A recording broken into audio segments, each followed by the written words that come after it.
Calls me his own. இயேசு என்னை தனது சொந்தமாக அழைக்கிறார். யோவான் 10:3-4. நல்ல மேய்ப்பன் தனது ஆடுகளை பெயரால் அழைக்கிறார். உதாரணம், மேரி மக்தலேன். உயிர்த்தெழுந்த பின் இயேசு அவளை பெயரால் அழைத்தார். டாட்டர் ஆஃப் ப்ராமிஸ், நான் வாக்குத்தத்தத்தின் மகள். கலாத்தியர் 4:28. கடவுளின் வாக்குத்தத்தம் எப்போதும் நிச்சயம் நிறைவேறும். உதாரணம், சாராள். முடியாது என்று நினைத்த வயதில் கடவுள் ஈசாக்கை கொடுத்தார். டாட்டர் ஆஃப் ஃபேத், நான் நம்பிக்கையின் மகள்.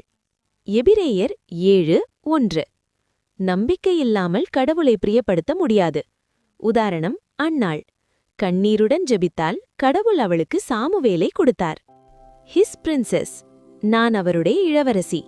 சங்கீதம் 45:13. கடவுளின் ராஜ்யத்தில் ஒவ்வொரு விசுவாசியும் மதிப்புள்ளவர். கிரவுண்ட் வித் க்ளோரி, கடவுள் என்னை மகிமையாலும் மரியாதையாலும் கிரீடமிட்டார். எபிரேயர் 2:7. உதாரணம், தெபோரா. ஒரு பெண், ஆனால் இஸ்ரவேலின் நீதிபதி மற்றும் தலைவி. டாட்டர் வித் அ பர்பஸ், நான் ஒரு நோக்கத்துடன் பிறந்த மகள்.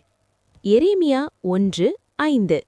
கடவுள் நம்மை உருவாக்குவதற்கு முன்னவே நம்மை அறிந்தார். உதாரணம், மேரி.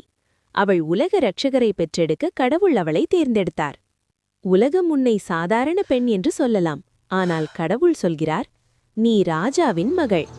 இந்த வீடியோ பார்க்கும் சகோதரிகளே, இப்போது உங்கள் வாழ்க்கை எந்த சூழ்நிலையில் இருக்கிறது? மன அழுத்தமா? குடும்ப பிரச்சனையா? நம்பிக்கை இழந்த நிலையா? அல்லது உங்கள் வாழ்க்கையின் நோக்கம் என்ன என்று தேடிக்கொண்டிருக்கிறீர்களா? ஒரு விஷயம் மட்டும் நினைவில் வையுங்கள், கடவுள் உங்களை மறந்துவிடவில்லை. நீங்கள் தனியாக இல்லை. உங்கள் கண்ணீரையும் அவர் பார்க்கிறார், உங்கள் ஜெபத்தையும் அவர் கேட்கிறார்.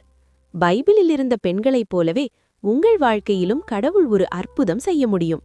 அதனால் இன்று நினைவில் வையுங்கள், நீங்கள் சாதாரண பெண்ணல்ல, நீங்கள் ராஜாவின் மகள். இந்த வீடியோ பார்க்கும் எல்லா பெண்களும் காமெண்டில் எழுதுங்கள், நான் ராஜாவின் மகள்.